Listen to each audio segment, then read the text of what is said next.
ये कहानी 1840 में पेश आई, जब एक कारोबारी जहाज स्कॉटलैंड से अमेरिका की तरफ अपना सफर तय कर रहा था और ये सफर वो समुद्री जहाज के जरिए कर रहे थे। लेकिन एक रात हम क्या देखते हैं कि वो अपना रास्ता भूल जाते हैं और अपने सही रास्ते से भटक जाते हैं। वहाँ पर बहुत ज्यादा धुंध भी होती और उन्हें कोई सही रास्ता नजर नहीं आ रहा होता और कुछ फासले पर जाते ही वो चट्टानों से टकरा जाते हैं और टकराते ही उनका जहाज तबाह हो जाता है। जहाज के टकराते ही उसमें मौजूद सब लोग मर जाते हैं, यहाँ तक कि वो कश्ती चलाने वाला। लेकिन उसमें सिर्फ 3 लोग बचते, जिनके नाम हैं ओलिवर कॉस्ली, जिम बकली और तीसरा शख्स पेरिस। वो लोग एक वुड की बोट में बैठकर किसी तरह अपनी जान बचाने के लिए वहाँ से निकल जाते। उनके पास एक नक्शा मौजूद होता, लेकिन उनको कुछ भी समझ नहीं आ रहा होता कि वो लोग कहाँ पर, क्योंकि जो नक्शा उनके पास होता है वो जगह उनके पास मौजूद नक्शे में नहीं थी। वो लोग बहुत मुसीबत में थे क्योंकि उनकी बोट खराब थी। वो लोग अपनी जान बचाने के बारे में सोच रहे थे कि हमें जल्द ही कोई सोल्यूशन ढूंढना चाहिए, वरना हम भी सब लोगों की तरह मर जाएंगे। कुछ देर बाद सुबह हो जाती है और अब धुंध भी कुछ कम नजर आती है। वो अपने चारों तरफ देखते हैं तो उनको एक आइलैंड नजर आने लगता है जो उनकी कश्ती से ज्यादा फासले पर नहीं था। वो लोग फौरन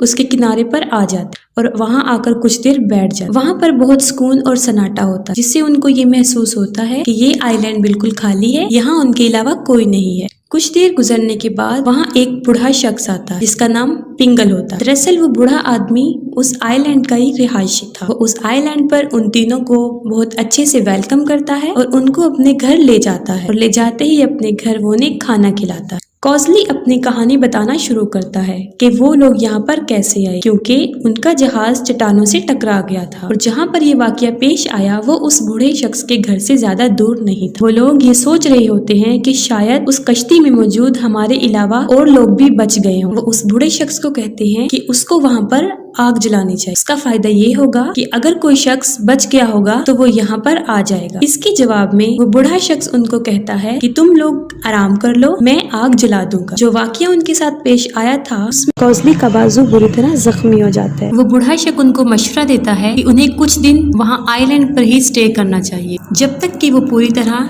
ठीक ना हो जाए, और इस मकसद के लिए वो उनको एक टकलस नामी आदमी के घर लेकर चले जाते हैं ताकि वहाँ पर उनका इलाज हो सके। लेकिन अजीब बात जो हमें देखने को नजर आई कि वो आइलैंड काफी बड़ा था और वहाँ पर तकरीबन 40 घर थे, और उससे भी अजीब बात ये थी कि वहाँ पर सिर्फ 4 लोग रहते थे। वो बूढ़ा शख्स पिंगल, उसकी बेटी कॉरिगन, वो डॉक्टर क्लेम डगलस और उसकी भतीजी लैम्पे। ये बात सुनने में काफी अजीब थी और वो लोग इसके बारे में पूछते हैं। इसके जवाब में डगलस उनको कहता है इसकी वजह ये है कि कुछ अरसा पहले ये आइलैंड बंजर हो गया था और रहने के काबिल ना रहा, जिसकी वजह से सब लोग वो जंगल छोड़कर चले गए। वो उन्हें बताता है कि हम 4 लोग भी यहाँ पर अपनी मर्जी से रुके और हम लोग यहीं पर रहेंगे क्योंकि हम यहाँ से जाना नहीं चाहते। फिर हम देखते हैं कि अगली रात बकली को कुछ अजीबोगरीब आवाजें सुनाई देती हैं और सब लोगों को उस आइलैंड के बारे में शक होने लगता है। उन्हें ख्याल आता है कि यहाँ पर कुछ तो गड़बड़ है जो वो 2 लोग इनसे छुपा रहे हैं, या कोई और बात भी है जो वो लोग इनसे छुपा रहे थे। उन्होंने ऐसा इसलिए सोचा क्योंकि जब लोग यहाँ पर आए उन्हें सब लोगों का रवैया अजीबोगरीब लगा, खास तौर पे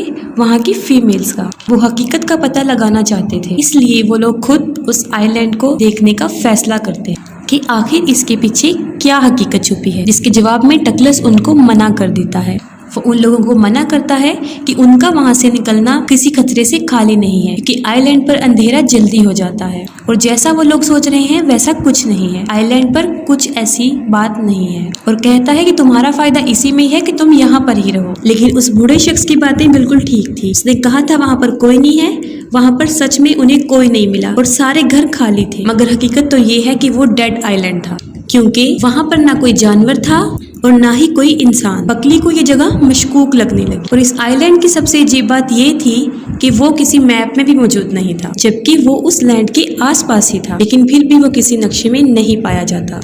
पेरिस और बकली इस आइलैंड का पता करवाने के लिए जाते हैं और वो लोग एक दूसरे से अलग हो जाते हैं ताकि वो सही हकीकत जान सके। बकली अपनी मंजिल पर उस मुकाम पर जल्दी वापस आ जाता है जहां वो दोनों मशवरा करते हैं कि हमें वापस यहाँ लौट कर आना है, लेकिन पेरिस वापस जल्दी नहीं आता क्योंकि पेरिस की आईसाइट कमजोर होती है और उसको वहाँ पर पाँव में मोच भी आ जाती है, जिसकी वजह से वो वहीं पर गुम हो जाता है। लेकिन उससे भी अजीब बात ये कि उसे अपने इर्द गिर्द किसी के होने का एहसास होता है और अजीबोगरीब आवाजें सुनाई देती हैं। उन आवाजों को सुनते ही उसे खौफ महसूस होने लगता है और वो मदद के लिए अपने दोस्तों को पुकारता है, लेकिन वहाँ पर उसकी सुनने वाला कोई नहीं होता। बकली वापस घर आ जाता है और वो अपने दोस्तों को बताता है कि पेरिस वापस नहीं आया, इसलिए वो सब उसको ढूंढने के लिए निकल जाते हैं। लेकिन ठीक उसी वक्त डगलस वहाँ पर आ जाता है और वो उन लोगों को मना कर देता है कि वो अब यहाँ से बाहर ना निकले, उनका घर में रहना ही बेहतर है, क्योंकि अंधेरे में निकलना उनके लिए किसी खतरे से खाली नहीं हो सकता। और वो कहता है अभी तुम्हें घर पे रहना चाहिए, तुम सुबह को अपने दोस्त को ढूंढ सकते हो। लेकिन वो सब लोग बहुत डरे हुए होते हैं कि कहीं पेरिस में कोई मुसीबत में तो नहीं। वो सोचते हैं कि पेरिस को कोई नुकसान तो नहीं पहुंच गया। उनको ये खतरात आते रहते और फिर वही होता है जिसका उनको डर होता है। वो अगले दिन अपने दोस्त को ढूंढने निकलते हैं तो उन्हें पेरिस की लाश मिलती और उसकी मौत कैसे होती है कि जैसे उसे किसी बुलंदी से गिराया गया हो। उसके बाद बकली और घोंसले दोनों का शख्स यकीन में बदल जाता है कि यहाँ पर कोई गड़बड़ है।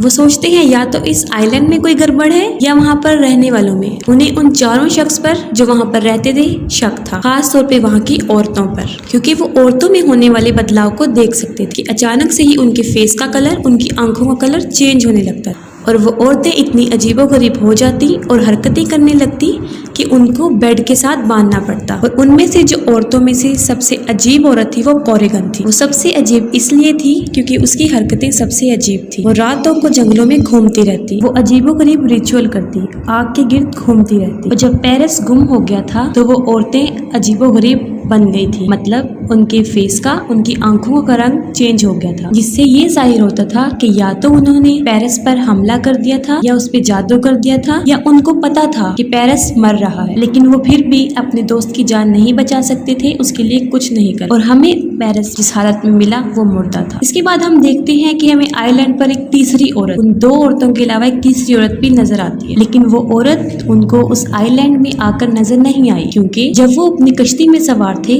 उनको तब पहाड़ों पर रोशनी नजर आई। और जैसा कि आपको बताया गया था उस आइलैंड के बारे में कि वो किसी भी नक्शे में मौजूद था ही नहीं। इस पर कॉस्टली अपनी पेशन गोई शुरू करता है, जिसके पेश नजर वो वहाँ पर छानबीन करता है और इसके दौरान उसको वहाँ से एक डायरी मिलती है। उस डायरी में जहाजों का जिक्र किया होता है और उसमें लिखा होता है कि यहाँ पर जो लोग रह रहे हैं वो लोग पहले मौजूद नहीं थे। और उस डायरी में ये भी लिखा था कि उनसे पहले भी जो लोग इस आइलैंड पर आए वो यहाँ पर फंस गए और यहाँ से भी उनका निकलना नामुमकिन हो। वो दोनों दोस्त वहाँ से निकलने का, अपनी जान बचाने का सोच रहे होते हैं। और अच्छी बात उनके लिए ये थी कि उनकी बोट ज्यादा दूर नहीं। वो अपना सामान उठाते हैं और रात को ही उस आइलैंड को छोड़ने का फैसला करते हैं। लेकिन तब रात थी और धुंध बहुत ज्यादा थी और उनको रास्ता भी नजर नहीं आ रहा था। लेकिन उनके लिए बुरी बात ये थी कि उनको वहाँ पर अजीबोगरीब आवाजें सुनाई देना शुरू हो गई। उन्हें ऐसा महसूस हुआ उन आवाजों से कि जैसे उनके साथी मुसीबत में है और मदद के लिए पुकार रहे हैं। इन आवाजों को सुनकर वो अपने सेंसेस को खो देते हैं और पागल होने लगते हैं। और इस पागलपन के आलम में वो पानी में कूदने ही वाले होते हैं कि वहाँ पर वो बूढ़ा शख्स पिंगल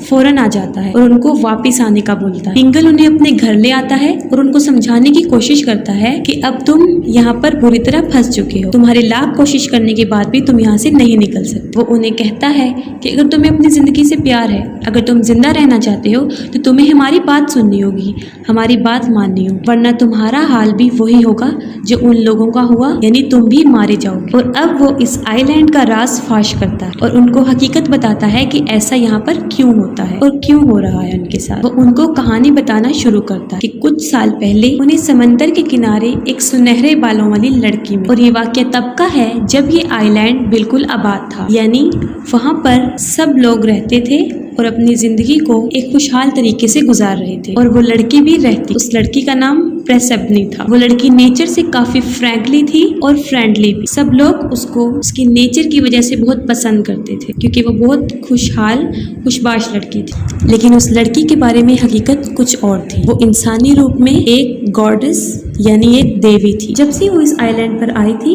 इस आइलैंड के हालात काफी अच्छे हो गए। वहाँ पर मौजूद खेतों की प्रोडक्शन काफी ज्यादा तादाद में बढ़ गई और हालात काफी अच्छे हो। इसकी वजह ये थी कि मैंने आपको बताया था कि ये फिल्म एक ग्रीक मैथोलॉजी है। ये कहानी एक ग्रीक मैथोलॉजी है और ग्रीक मैथोलॉजी के हिसाब से वो लड़की एक द गॉडेस ऑफ हार्वेस्ट कहा जाता है और इसके बाप का नाम ज़्यूस है और हेडेस पूरी दुनिया का देवता था। वो अपनी बेटी को उस आइलैंड पर ले गए और फिर उसके बाद वो वहाँ की ग्रीक बन गई। जब रिबनी वहाँ से चली गई तो उस आइलैंड के काफी बुरे हालात हुए, वहाँ के खेत उजड़ गए और लोग भूख से मरने लगे। हकीकत में वो लड़की इस आइलैंड पर एक आम इंसान की तरह जिंदगी गुजारने आई, लेकिन इस आइलैंड की कहानी का किसी को आज तक पता नहीं चला। रिबनी बहुत खूबसूरत, हर मर्द उसकी तरफ अट्रैक्ट हो जाता है। एक दिन का वाकया है कि एक मर्द शराब की हालत में उसके साथ बदतमीजी करने की कोशिश करता है और इसके दौरान वो उस लड़की को जान से मार देता है। इसका मतलब हरगिज ये नहीं कि वो लड़की पावरफुल नहीं थी या वो उसका मुकाबला नहीं कर सकती, क्योंकि उस वक्त वो एक इंसानी रूप में थी, इसीलिए अपनी प्रोटेक्शन के लिए वो कुछ नहीं कर सकती। लेकिन उसके मरते ही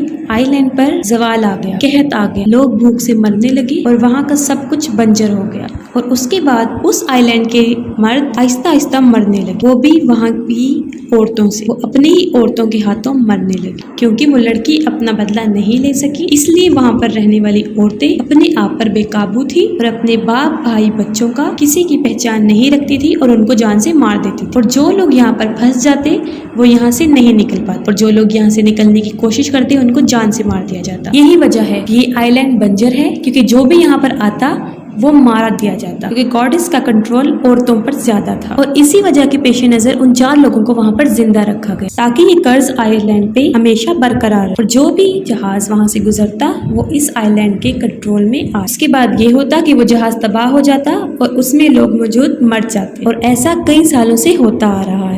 यानी उनके लिए यहाँ से निकलना नामुमकिन हो गया और अपनी सारी जिंदगी इस आइलैंड पर ही कैद की तरह गुजारनी पड़ी। और यकीनन कोई भी शख्स ऐसी कैद की जिंदगी को पसंद नहीं करता। वो बूढ़ा शख्स उन्हें इस आइलैंड की सारी हकीकत बताता है, जिसको सुन के वो काफी शॉक्ड हो जाते, लेकिन वो फिर भी वहाँ रहने को तैयार नहीं होते। और तब उन्हें पता चलता है कि उनका दोस्त भी उन औरतों के वश में आ गया था। इसके बाद बूढ़ा शख्स उन दोनों की हेल्प करता है वहाँ से निकलने की। वो उन औरतों को बांध देता है ताकि वो उसके ऊपर अपना जादू न, लेकिन ये कर्ज इतना पावरफुल था कि गोसली भी वहाँ से नहीं निकल पाता और उस पर भी जादू का असर हो गया था और वो भी पानी में डूब जाता है और मर जाता है। इसके बाद जो आइलैंड की औरतें थी वो इस सारे मामला से तंग आ चुकी थी और वो खुद को मार देती हैं, जिससे प्रिसिबनी यानी उस लड़की की पावर उस आइलैंड पे कम हो जाए। और किसी को आज तक ये पता नहीं चला कि गोसली को समंदर में जिंदा पाया गया या नहीं। और इसी तरह वो आइलैंड एक हिस्ट्री बन के रह गया।